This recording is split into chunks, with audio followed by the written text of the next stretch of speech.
फ़ायदा मिलता है, लोगों को भी फ़ायदा मिलेगा कि लोग पढ़ेंगे, बच्चे ये ऐसे इधर उधर नहीं घूमेंगे, कागज़ वगैरह नहीं पीनेंगे। तो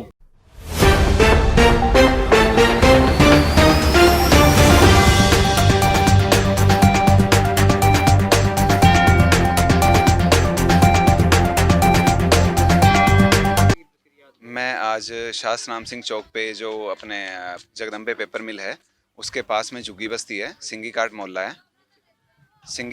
है और मैं वहाँ खड़ा हूँ। और आज हमारी संस्था है यूथ सोशल वेलफेयर क्लब, और हमने आज डीएसपी साहब को बुलाया है यहाँ पे।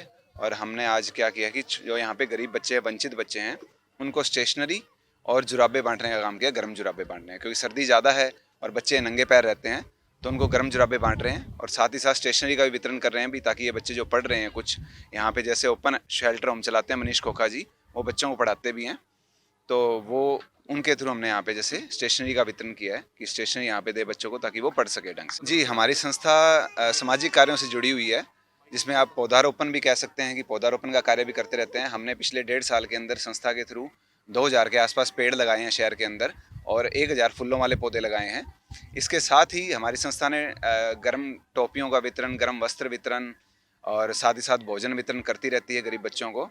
और इसके साथ जो संस्था सामाजिक कार्य और भी जो भी होते हैं, तो उसके अंदर भी हम सहयोग करते रहते हैं। हमारी संस्था में इस समय 30 से 35 लोग जुड़े हुए हैं, जो कि लगभग हर कार्यक्रम में हमारे साथ देते हैं और साथ आते हैं। इसके अलावा पर्यावरण संरक्षण के ऊपर भी हमारी संस्था काम कर रही है। हम लोगों को इको ब्रिक्स बनाने के लिए प्रेरित कर रहे हैं, प्लास्टिक, पेड़ और पानी के बचाव के लिए, कि प्लास्टिक सिंगल यूज़ वाला ना यूज़ किया जाए और पानी का अधिक से अधिक बचाव किया जाए, और साथ ही पर्यावरण को स्वच्छ बनाने के ऊपर भी हमारी संस्था मुहिम चला रही है। आज दरअसल बच्चे हैं भगवान, समझो ना इन्हें नादान, यूनिसेफ द्वारा सन 1994 के अंदर भारत सरकार द्वारा आईसीपीएस की परियोजना लाई गई, जिसके तहत प्रत्येक राज्य के अंदर जिला बाल संरक्षण इकाई यानी बाल संरक्षण के तहत 4 गृह खोलने का प्रावधान रखा गया है। और उसी के तहत हमारा हरियाणा राज्य में भी इसी कड़ी के अंदर बाल संरक्षण योजना के तहत खुला आश्रय गृह खोले गए, जो कि घुमंतु, लापता, गुमशुदा या किसी भी तरीके से अपने घर से निकले हुए बच्चों को संरक्षण प्रदान करता है। इसी योजना के तहत सिरसा शहर में भी बाल भवन के द्वारा और जिला बाल संरक्षण इकाई की देखरेख के अंदर एक खुला आश्रय गृह स्थापित है, जो कि स्लम एरिया में जाकर बच्चों को, उनके अभिभावकों को, उनकी हर तरीके की मदद करता है और उन्हें शिक्षा और खाद्य सामग्री का प्रबंध करवाता है। इसी कड़ी के अंदर जब भी शहर के अंदर कोई लापता या गुमशुदा या बाल मजदूरी का बच्चा बाल संरक्षण इकाई या बाल कल्याण समिति द्वारा दिया जाता है, तो उसकी संरक्षण की जिम्मेदारी भी खुला आश्रय गृह द्वारा की जाती है। अभी जब से कोरोना काल चल रहा है, तो ये जो हमारा कार्य है यथास्थिति के अंदर है, और कोरोना काल के कारण कुछ जो बाल गृह की गतिविधियां थी वो रुक चुकी थी। इसलिए हमने अपने स्तर पर एसडीएम साहब से बात कर उनसे ये कहा कि हमारी गतिविधियां ना रुके और हम स्लम एरिया में जाकर बच्चों को उनकी पाठ्य सामग्री उन्हें वितरित करें, और जहां तक भी हो सामाजिक संस्थाओं का सहयोग लेकर उन्हें खाद्य सामग्री भी वितरण करें।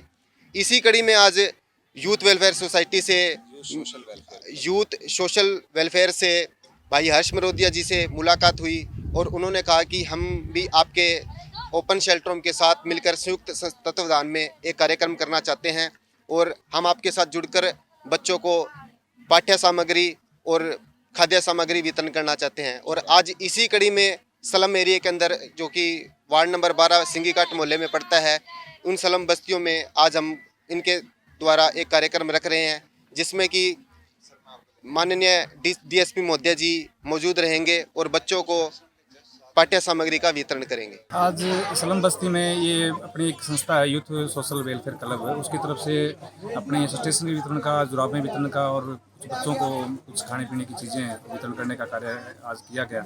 डीएसपी जगदीश जी जोशी के अध्यक्षता में ये कार्यक्रम किया। उनको एज ए गेस्ट बुला के हमने बच्चों को ये सहयोग स्टेशनरी के रूप में, ये आज एक संस्था यहाँ स्लम बस्ती में बच्चों को पढ़ाने का काम करती है। काफ़ी सारे बच्चे आप देख ही रहे हैं, इसके अंदर करीब 60-70-80 बच्चे के करीब बच्चे इकट्ठे हुए हैं। उन बच्चों को ये स्टेशनरी वितरण में सहयोग करके ये संस्था चाहती है कि बच्चे आगे बढ़ें और पढ़ें और कुछ बने।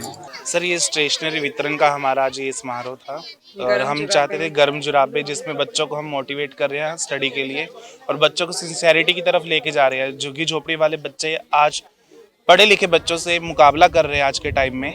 स्लम एरिया में रहने वाले बच्चों को हम चाहते हैं भी आगे बढ़ चढ़कर हमारी इसमें सोसाइटी में हिस्सा लें।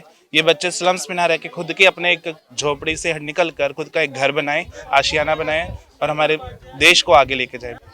देखो, टैलेंट हर बच्चे में होता है, तो उस टैलेंट को बाहर निकालने के लिए किसी न किसी की हेल्प चाहिए होती है। तो हमारी ये कोशिश है कि हम इन बच्चों का टैलेंट बाहर निकालें, ये बच्चे भी किसी लायक बने, अपने पैरों पे खड़े हुए। तो हमारी जो यूथ वेलफेयर सोशल क्लब की टीम है वो यही कोशिश करती है कि जगह जगह जाकर बच्चों का टैलेंट सभी के सामने लाए, उन्हें किसी उन्हें कामयाब बनाए ताकि वो किसी पे डिपेंड ना रहें। और उनके पेरेंट्स की भी यही ड्यूटी है कि वो 14 साल से कम उम्र के बच्चों को लेबर में ना लगाएं। आज यहाँ पर यूथ सोशल वेलफेयर क्लब की तरफ से छोटे छोटे बच्चों को पुस्तकें, पेंसिल व दूसरी जुराबें और कपड़े ये बांटे जा रहे हैं ताकि लोगों को पढ़ाई में बच्चों को जागरूक किया जा सके, क्योंकि ये पढ़ाई की तरफ बहुत ही कम ध्यान देते हैं। इन्होंने जे एक्ट की तरफ इन्होंने ध्यान दिया है कि 14 वर्ष से कम उम्र के बच्चे पढ़ाई की तरफ ध्यान दे। यानी माता पिता की जिम्मेवारी है बच्चों को पढ़ाएं। तो ऐसे कार्यक्रम से बच्चे जागरूक होंगे। ये बहुत ही अच्छा और सराहनीय कार्य है। मैं इनका हार्दिक स्वागत और अभिनंदन करता हूँ। ये समय समय पर ऐसा कार्य करे ताकि गरीब लोगों के बच्चे जागरूक होए, झुग्गी झोंपड़ी जो रहते हैं और इन अच्छी तरह पढ़ाई करे। पढ़ाई विद्या अमूल्य धन है, जब विद्या आएगी तो सब चीज़ इनके पास आ जाएगी। तो ये इन्होंने ऐसे कार्य बहुत सराहनीय कार्य कर रहे हैं। ये पूरा प्रोत्साहन मिलता है। देखिए, हर आदमी को पता चलता है और आम आदमी लोग सहयोग करते हैं और इससे और भी इनको फ़ायदा मिलता है। लोगों को भी फ़ायदा मिलेगा कि लोग पढ़ेंगे, बच्चे ये ऐसे इधर उधर नहीं घूमेंगे, कागज़ वगैरह नहीं पीनेंगे। तो पढ़ाई, एजुकेशन अमूल्य धन है। विद्या की तरफ जागरूकता ज़्यादा आ रही है इससे।